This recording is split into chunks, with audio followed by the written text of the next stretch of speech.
साथियों, जय हिंद। Welcome back. आपका फोरकास्ट एग्जाम में आप सभी साथियों का हार्दिक स्वागत है। उत्तर प्रदेश जीके की बहुत ही महत्वपूर्ण क्लास चल रही है, तो इस क्लास को देखना बिल्कुल ही मिस ना करें। इस क्लास में जानेंगे हम उत्तर प्रदेश का परिवहन तंत्र, ट्रांसपोर्ट सिस्टम। और आप किसी भी एग्जाम की तैयारी करते हैं, यूपीएसआई, यूपी होमगार्ड, यूपी लेखपाल के लिए, तो बहुत ही महत्वपूर्ण हो जाती है। आपके अधिकतर क्वेश्चन आपके उत्तर प्रदेश परिवहन तंत्र से बनता ही बनता है। यातायात और परिवहन। परिवहन में सबसे पहले आता है हमारा स्थल मार्ग, और स्थल मार्ग में आता है हमारा रेल मार्ग और सड़क मार्ग। लगभग दोनों में यात्री और सामान ढोने की दृष्टि से स्थल मार्ग का 70% भाग प्रयोग किया जाता है, 70% से अधिक। उसके बाद आता है हमारा जल मार्ग। सस्ता परिवहन है हमारा कौन सा है? जल मार्ग है। और सबसे कीमतम कौन सा आता है? तो हमारा वायु मार्ग आता है। आपने देखा होगा, जब भी कोई दुर्घटना हो जाए या कहीं लड़ाई छिड़े या कोई धार्मिक स्थल हो या कहीं दिक्कत आ जाए, तो तुरंत ही आपने देखा हो वायु परिवहन विभाग का किराया तुरंत ही बढ़ जाता है। जैसे आप इस समय ईरान इजराइल युद्ध चल रहा है, तो इस समय आप देख सकते हैं हमारे परिवहन विभाग का क्या सिस्टम है, वायु परिवहन का तुरंत ही किराया बढ़ जाता है। आप देख लें, अगर इंडिया पाकिस्तान का मैच हो तो आप देखना हुआ, कोलंबो में मैच हुआ हम श्रीलंका में, तो आपने देखा हुआ 5 गुना किराया बढ़ गया था। तो ये है हमारे देश का वायु परिवहन विभाग है। आप सोच सकते हैं।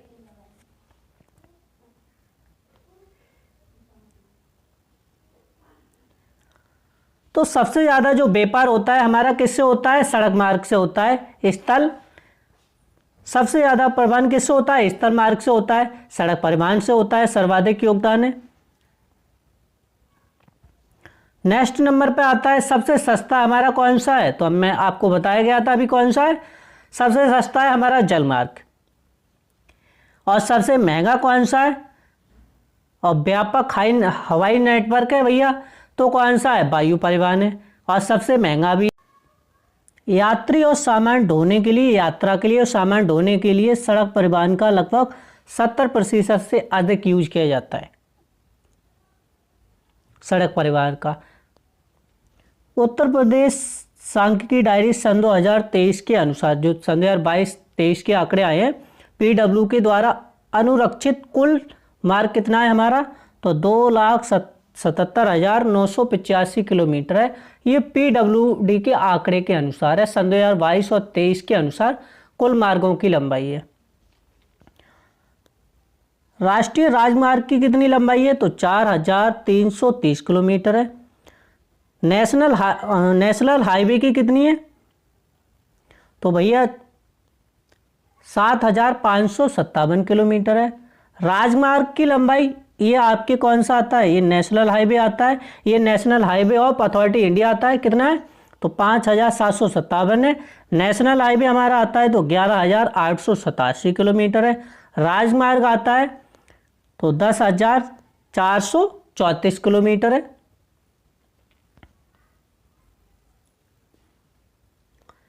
जिला एवं अन्य मार्ग, जो मतलब जिला की जो सड़कें हैं, गांव की सड़कें हैं, कितनी है टोटल मिला के? जो गांव की सड़कें एक दूसरे को, गांव को जोड़ती है और फिर वो कस्बा को जोड़ती है, फिर कस्बा से फिर नगर को जोड़ती है, नगर से फिर महानगर को जोड़ती है। तो कितना है? तो 2,55,663 किलोमीटर है। 31 दिसंबर सन 2024 तक भारत में कुल राष्ट्रीय राजमार्ग की लंबाई कितनी हो चुकी है? तो 1,46,995 किलोमीटर हो चुकी है। और राष्ट्रीय राजमार्ग लंबाई के मामले में शीर्ष राज्य कौन से हैं? तो पहले पर आता है महाराष्ट्र हमारा 8,462 किलोमीटर। दूसरे नंबर पर आता है हमारा राष्ट्रीय राजमार्ग की लंबाई में उत्तर प्रदेश आता है हमारा 12,123 किलोमीटर, दूसरे स्थान पर आता है। तीसरे स्थान पर आता है हमारा राजस्थान 10,733 किलोमीटर। और चौथे स्थान पे कौन सा आता है? कमेंट करके जरूर बताएं। राजमार्गों का विकास, पुराना और नया। NH-19, नेशनल हाईवे 19 को पहले NH-2 के नाम से जाना जाता था। और पहले क्या था? ये सबसे बड़ा हाईवे था, जिसकी लंबाई कितनी थी? 655 किलोमीटर थी और ऐतिहासिक रूप से सबसे ज़्यादा महत्वपूर्ण था। ये ग्रैंड ग्रैंड ट्रंक रोड का हिस्सा था। और ग्रैंड ट्रंक रोड किसने बनवाया था? तो शेरशाह सूरी ने बनवाया था, जिन्होंने सिक्के चलवाए थे। मतलब रुपया किसने चलवाया था? शेरशाह सूरी ने चलवाया था। ग्रैंड ट्रंक रोड का निर्माण किसने करवाया था? मतलब चाहे कैसे भी करवाया था, चाहे कंक्रीट का हो, कैसे भी था, किसने करवाया था? तो भैया शेरशाह सूरी ने। ये रूट था हमारा दिल्ली, मथुरा, आगरा, कानपुर, प्रयागराज, वाराणसी होते हुए कलकत्ता। तो अब किस नाम से जाना जाता है? तो NH-19 के नाम से जाना जाता है, और पुराना नाम NH-2। उस समय ये सबसे बड़ा सबसे लंबा हाईवे था। अब हमारा कौन सा हो गया है? तो NH-34 हो गया है। मतलब नेशनल हाईवे 34 हमारा उत्तर प्रदेश का सबसे लंबा राष्ट्रीय राजमार्ग हो गया है, जिसकी लंबाई कितनी है? तो 734 किलोमीटर है। ये बिजनौर, मेरठ, अलीगढ़, कानपुर, महोबा, ये कहाँ से आता है? तो भैया ये उत्तराखंड की सीमा को मध्य सीमा से जोड़ता है। मतलब भैया ये समझ जाओ, कन्याकुमारी से लेकर श्रीनगर तक, या श्रीनगर से लेकर कन्याकुमारी तक जोड़ता है। मतलब उत्तर से दक्षिण जोड़ता है हमारा NH-34। मतलब भारत का चौरा किसे कहा जाता है? झांसी को कहा जाता है। क्यों कहा जाता है? क्योंकि हमारे उत्तर से दक्षिण ये क्या आ रहा है? NH-34 हाईवे आ रहा है, मतलब नेशनल हाईवे 34 आ रहा है। इधर से हमारा पूरब पश्चिम गलियारा आ रहा है। कौन सा? पूरब पश्चिम गलियारा। दोनों ही क्या है? राष्ट्रीय राजमार्ग हैं। सबसे बड़ी बात ये है, और दोनों एक दूसरे को कहाँ काटते हैं? झांसी को काटते हैं। इसीलिए भारत का चौरा किसे कहा जाता है? झांसी को कहा जाता है। तो आपसे एग्जाम में पूछ सकता है घुमा के कि भारत का चौरा किसे कहा जाता है? कन्नौज को, झांसी को, मिर्जापुर को, लालगंज को। तो आप कंफ्यूज नहीं होना, इसमें किसे कहा जाता है? झांसी को कहा जाता है। राज्य सड़क परिवहन निगम, क्या उद्देश्य था? राज्य सड़क परिवहन निगम की स्थापना क्यों की गई थी? तो राज्य में सस्ती एवं सुलभ बस सेवा प्रदान करने के लिए राज्य सड़क परिवहन निगम की स्थापना की गई थी। और उत्तर प्रदेश में पहली बस सेवा 15 मई 1947 को कहाँ से चली थी आपकी? तो भैया लखनऊ से बाराबंकी के बीच चली थी। और पूर्वांचल का द्वार किसे कहा जाता है? तो भैया बाराबंकी को कहा जाता है। UPSRT की औपचारिक स्थापना कब हुई थी? तो 1 जून 1972 को हुई थी। और इसका मुख्यालय कहाँ पर स्थित है? तो लखनऊ में स्थित है। और ड्राइवर ट्रेनिंग सेंटर कहाँ पर स्थित है? तो भैया ये हमारा कानपुर में स्थित है। कहाँ पर स्थित है? कानपुर में स्थित है। दूरियां में मिटाते हुए ग्रामीण एवं अंतर शहरी संपर्क। तो जनरथ सेवा की शुरुआत कब हुई थी? तो जनरथ सेवा की शुरुआत भैया कहाँ से हुई थी? तो लखनऊ से हुई थी, जिला मुख्यालय तक, मतलब जिले तक हुई थी। जैसे हमारा लखनऊ से लेके बरेली तक, लखनऊ से लेके बरेली तक, लखनऊ से लेके शाहजहाँपुर तक। तो ये कहाँ तक हुई थी? जिला मुख्यालय तक हुई थी, मुरादाबाद तक। और ये कैसी थी आपकी जनरथ सेवा? कैसी थी? तो AC गाड़ी थी। इसमें कैसा था? किराया कम। नेक्स्ट आती है हमारी लोहिया ग्रामीण सेवा की शुरुआत कब हुई थी? तो फरवरी सन 2015 से शुरुआत हुई थी। ग्रामीण क्षेत्रों के लिए सुलभ यात्रा। किराया क्या था? जो सामान्य बसें थी उससे 25% कम किराया। कौन सी बसों में? आपके लोहिया ग्रामीण बस सेवा में। हरित संक्रमण, मतलब वातावरण को शुद्ध रखने के लिए, मतलब आपने देखा हो डीजल पेट्रोल की गाड़ियां प्रदूषण ज़्यादा देती हैं, उसी को प्रदूषण के बढ़ते कदम मतलब प्रदूषण को देखते हुए सरकार ने इलेक्ट्रिक बस सेवा प्रारंभ की थी 10 फरवरी सन 2019 को। और उत्तर प्रदेश में लखनऊ से की गई थी। मतलब उत्तर प्रदेश की राजधानी कहाँ है हमारी? लखनऊ में। टाटा मोटर्स और टाटा मार्को पोलो याद आ रहा है, मार्को पोल के द्वारा निर्मित इलेक्ट्रिक बसों के द्वारा शुरुआत की गई थी। और फरवरी सन 2024 लखनऊ में उत्तर प्रदेश में पहले इलेक्ट्रिक बस निर्माण संयंत्र की क्या रखी गई है? आधारशिला रखी गई है अशोक लेलैंड के द्वारा। मतलब हमारे उत्तर प्रदेश में अशोक लेलैंड बसों का निर्माण करेगी हमारे लखनऊ में।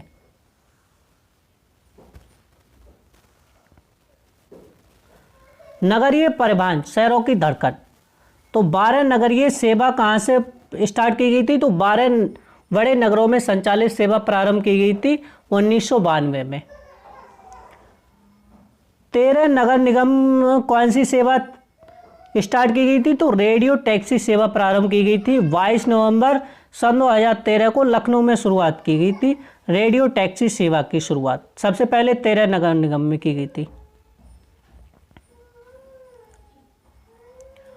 जीवन की सुरक्षा, मतलब आपने देखा होगा हर महीने क्या मनाया जाता है, तो सड़क सुरक्षा सप्ताह मनाया जाता है। तो उसी को सरकार बढ़ावा देते हुए उत्तर प्रदेश सड़क सुरक्षा नीति सन 2014 में आई थी और लागू कब हुई थी, तो 22 सितंबर सन 2014 को लागू हुई थी। और उत्तर प्रदेश सड़क सुरक्षा नीति लागू करने वाला हमारा देश का पहला राज्य बना था हमारा उत्तर प्रदेश। सड़क दुर्घटनाओं को रोकथाम और प्रभावी यातायात नियम प्रबंधन की नीतियों के बारे में बताया गया है कि आप ऐसे करेंगे तो आपको दुर्घटना होने के चांस क्या हो जाएंगे, कम हो जाएंगे। नीतियों के बारे में बताया जाता है। एक्सप्रेसवे होते क्या हैं, तो भैया तेल लाइन होंगी आने की और तेल लाइन होंगी जाने की। ये नहीं कि डायरेक्ट टकरा जाएंगे, ऐसा नहीं है। तेल लाइन आने की होंगी, तेल लाइन जाने की होंगी। ऐसे ही 4 लाइन आने की होंगी, 4 लाइन जाने की होंगी, तो उन्हें क्या कहा जाता है, एक्सप्रेसवे कहा जाता है। एक गति के लिए। उत्तर प्रदेश को किस नाम से जाना जाता है, तो एक्सप्रेसवे प्रदेश के नाम से जाना जाता है। एक्सप्रेसवे स्टेट के रूप में जाना जाता है, क्योंकि भारत में महाराष्ट्र के बाद सबसे ज़्यादा जो एक्सप्रेसवे है वो हमारे उत्तर प्रदेश में है। तो सबसे पहले आता है हमारा यमुना एक्सप्रेसवे, जिसे ताज एक्सप्रेसवे के नाम से भी जाना जाता है। इसकी कुल लंबाई 165 किलोमीटर है। ये ग्रेटर नोएडा से लेकर आगरा तक है। और विशेषता क्या है इसमें भैया, तो 6 लाइन है और आने वाले टाइम में इसका 8 लाइन का विस्तार किया जा सकता है।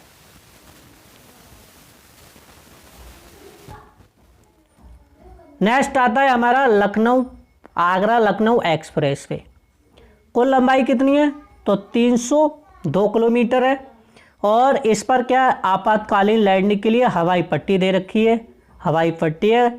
और ये पट्टी कहाँ पर है, तो उन्नाव के पास स्थित है, आगरा लखनऊ एक्सप्रेसवे पे। और ये कैसा है भैया, तो भैया ये 4 लाइन है।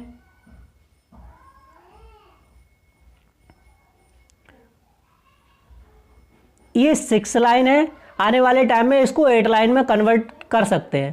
पूर्वांचल एक्सप्रेसवे, टोटल इसकी लंबाई कितनी है, तो 341 किलोमीटर है। ये लखनऊ की कहाँ से, तो भैया लखनऊ के चांद सराय से लेकर कहाँ तक जाता है, गाजीपुर हैदरिया तक जाता है।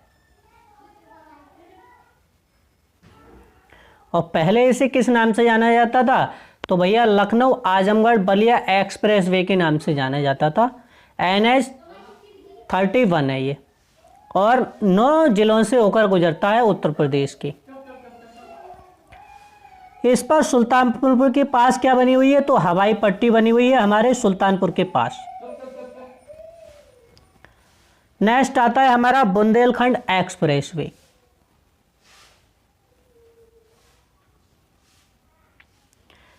टोटल इसकी लंबाई है 296 किलोमीटर है। और ये भैया चित्रकूट से लेकर कहाँ तक है, इटावा तक है। और यहाँ पर जो सौर सिस्टम लगा हुआ है, जो यहाँ की जो लाइट है वो कैसी है, सौर सिस्टम। मतलब बुंदेलखंड भारत उत्तर प्रदेश का पहला एक्सप्रेसवे है जिस पे सौर सिस्टम संचालित है। और विशेषता क्या है भैया, इटावा में यहाँ आगरा और लखनऊ एक्सप्रेसवे से मिलता है हमारा बुंदेलखंड एक्सप्रेसवे। और इसमें लाभांश शहर कौन कौन से हमारे जिले, तो चित्रकूट है, बांदा है, महोबा है, हमीरपुर है, जालौन है, औरैया है और इटावा है। गंगा एक्सप्रेसवे कैसा है, अभी निर्माणाधीन है, अभी स्टार्ट नहीं हुआ है। उत्तर प्रदेश का सबसे लंबा गंगा एक्सप्रेसवे है हमारा 594 किलोमीटर। इसका शिलान्यास नरेंद्र मोदी जी ने 18 दिसंबर सन 2021 को किया था शाहजहाँपुर में। इस पर आपातकालीन लैंडिंग के लिए क्या है, हवाई पट्टी शाहजहाँपुर में है। और ये मेरठ से कहाँ तक है, प्रयागराज से। और लाभांश शहर कौन कौन से हमारे 12 जिलों से होकर गुजरता है, मेरठ, हापुड़, बुलंदशहर, अमरोहा, संभल, बदायूं, शाहजहाँपुर, हरदोई, उन्नाव, रायबरेली, प्रतापगढ़ और प्रयागराज तक है। कितने शहर हैं टोटल? 12 शहर हैं।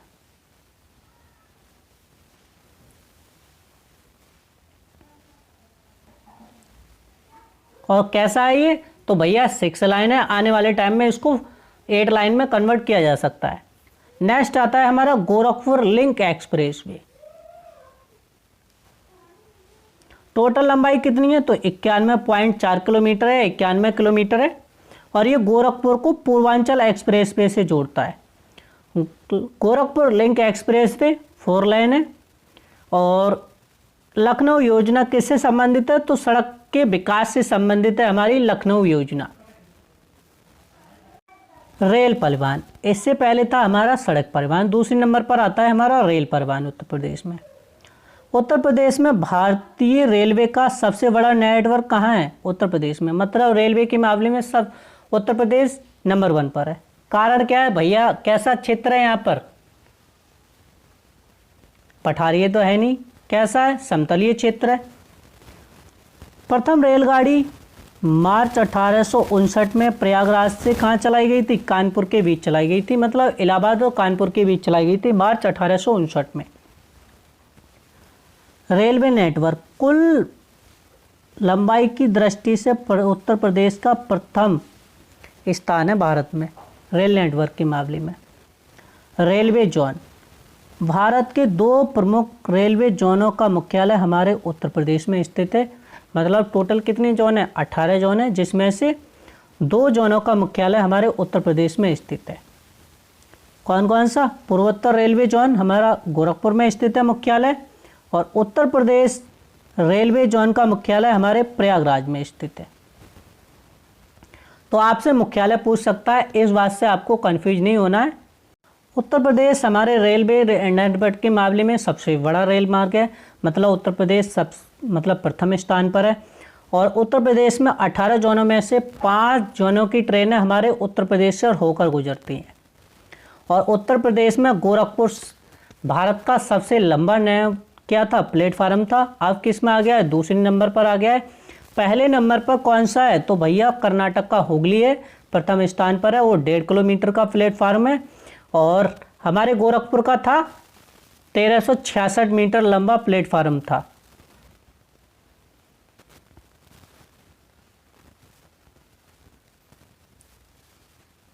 बनारस लोकोमोटिव वर्कशॉप, पहले यहाँ पर बनारस लोकोमोटिव में भैया डीजल के इंजन बनते थे। अब वर्तमान में डीजल और बिजली के दोनों प्रकार के इंजन बनते हैं। और बनारस लोकोमोटिव वर्कशॉप में warden coach factory Lalganj Raebareli में स्थित है। यहाँ पर आधुनिक रेल के क्या बनते हैं? डिब्बे बनते हैं, कोच बनाए जाते हैं। और केंद्रीय रेल विद्युतीकरण संगठन मुख्यालय कहाँ पर स्थित है? तो भैया प्रयागराज में स्थित है हमारा।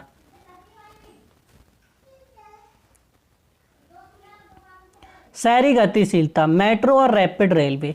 तो सबसे पहले देखते हैं मेट्रो।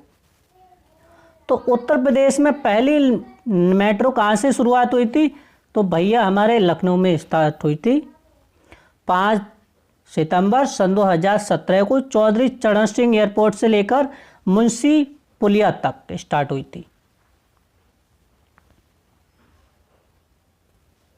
मुंशी पुलिया तक स्टार्ट हुई थी। और आगरा में भैया प्रचालन का आगे तक ताजमहल से लेकर मन कामेश्वर तक मेट्रो स्टार्ट हो चुकी है। और कानपुर में भी मेट्रो स्टार्ट अभी हो चुकी है, और अभी कुछ कार्य अभी निर्माणाधीन है।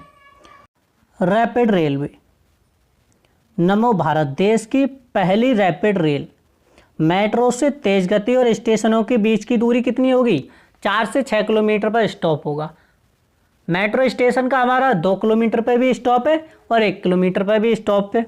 लेकिन जो इसका रैपिड रेल, जो इसका नमो भारत का जो स्टॉप होगा 4 से 6 किलोमीटर, या तो 4 किलोमीटर पर होगा या 6 किलोमीटर के बीच होगा। कॉरिडोर में दिल्ली, गाजियाबाद और मेरठ। प्रथम चरण में साहिबाबाद से लेकर कहाँ तक थी? तो दवाई डिपो तक थी, दिल्ली से साहिबाबाद तक प्रथम चरण में थी। जिसे नमो भारत ट्रेन के नाम से जाना जाता है।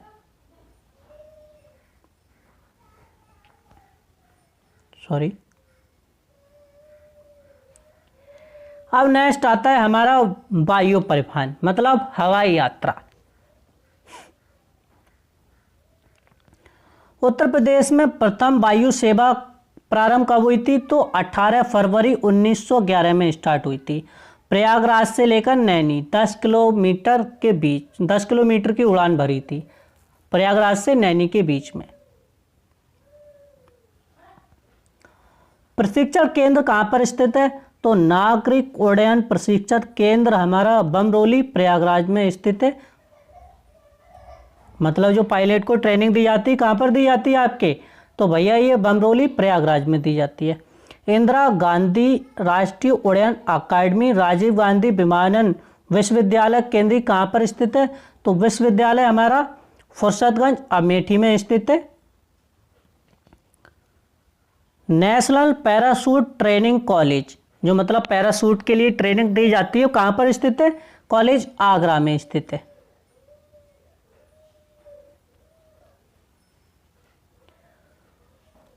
उत्तर प्रदेश के प्रमुख अंतर्राष्ट्रीय हवाई अड्डे जहाँ से आप विदेश के लिए फ्लाइट ले सकते हैं, तो सबसे पहले आता है हमारा चौधरी चरण सिंह अंतर्राष्ट्रीय हवाई अड्डा, जिसे अमोसी हवाई अड्डा के नाम से जाना जाता है। कहाँ पर स्थित है? लखनऊ में स्थित है। मोस्ट इम्पोर्टेंट हो जाता है हमारे उत्तर प्रदेश परीक्षा जीके के लिए। लाल बहादुर शास्त्री अंतर्राष्ट्रीय हवाई अड्डा या बाबतपुर हवाई अड्डा, ये हमारा वाराणसी में स्थित है। कुशीनगर अंतर्राष्ट्रीय हवाई अड्डा महापरिनिर्वाण स्थल के कारण क्या है? विश्व प्रसिद्ध है हमारा।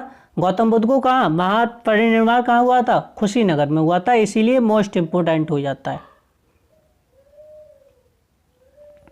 महर्षि वाल्मीकि अंतर्राष्ट्रीय हवाई अड्डा या अयोध्या धाम अभी अभी नया बना है, ये कहाँ पर स्थित है? तो अयोध्या में स्थित है। नोएडा अंतर्राष्ट्रीय हवाई अड्डा गौतम बुद्ध नगर अभी निर्माणाधीन है, अभी कार्य पूरा नहीं हुआ है, और अगर पूरा हो जाएगा तो नोएडा अंतर्राष्ट्रीय हवाई अड्डा एशिया का सबसे बड़ा हवाई अड्डा बनेगा हमारा नोएडा एयरपोर्ट। ये बहुत ज़्यादा महत्वपूर्ण हो जाता है हमारी परीक्षा की दृष्टि से। नेक्स्ट आते हैं हमारे घरेलू हवाई अड्डे और एयरबेस। मतलब घरेलू, यहाँ पर भैया किसी देश के लिए फ़्लाइट नहीं मिलेगी। आप एक शहर से दूसरे शहर जा सकते हो, जैसे आगरा से प्रयागराज जा सकते हो, कानपुर जा सकते हो, गोरखपुर जा सकते हो, कानपुर जा सकते हो, गाजियाबाद जा सकते हो। तो खैरिया हवाई अड्डा सबसे पहले कौन सा आता है? खैरिया हवाई अड्डा, ये हमारा आगरा में स्थित है। जैसे हमें मान लो यहाँ से अंतर्राष्ट्रीय फ़्लाइट नहीं मिलती है आगरा से, आपको मान लो कहाँ जाना है? प्रयागराज जाना है, तो आप यहाँ से पकड़ सकते हैं। कभी कभार फ़्लाइट आती है यहाँ पर। बमरोली हवाई अड्डा, ये हमारा प्रयागराज में स्थित है। चकेरी हवाई अड्डा, ये हमारा कानपुर में स्थित है। और हिंडन हवाई अड्डा, और यहीं पर क्या है भैया? वायुसेना का एयरबेस है, ये हमारे गाजियाबाद में स्थित है। और सरसावा हवाई अड्डा, ये हमारा कानपुर में स्थित है। महायोगी गोरखनाथ हवाई अड्डा, ये हमारा गोरखपुर में स्थित है।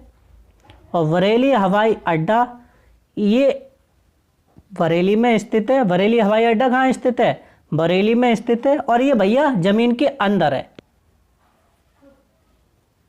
नेक्स्ट आता है जल परिवहन। इससे पहले देखा था हमने रेल परिवहन, और उससे पहले देखा था हमने सड़क परिवहन।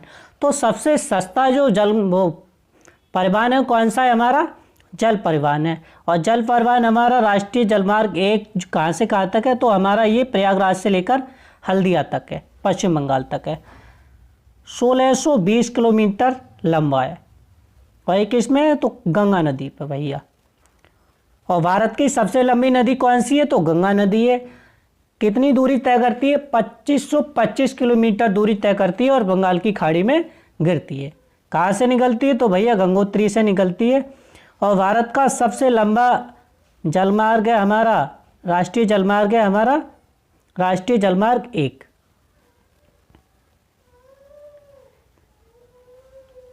और बनारस में ही भैया मल्टी मॉडर्न टर्मिनल की क्या की जा रही है, स्थापना की जा रही है वाराणसी के रल्हौपुर में, रल्हौपुर में की जा रही है। और किसके लिए की जा रही है, तो भैया ये माल ढुलाई के लिए की जा रही है, सबसे महत्वपूर्ण। ये तो थी साथियों आज की क्लास, कैसी लगी कमेंट करके जरूर बताएं। जय हिंद, जय भीम।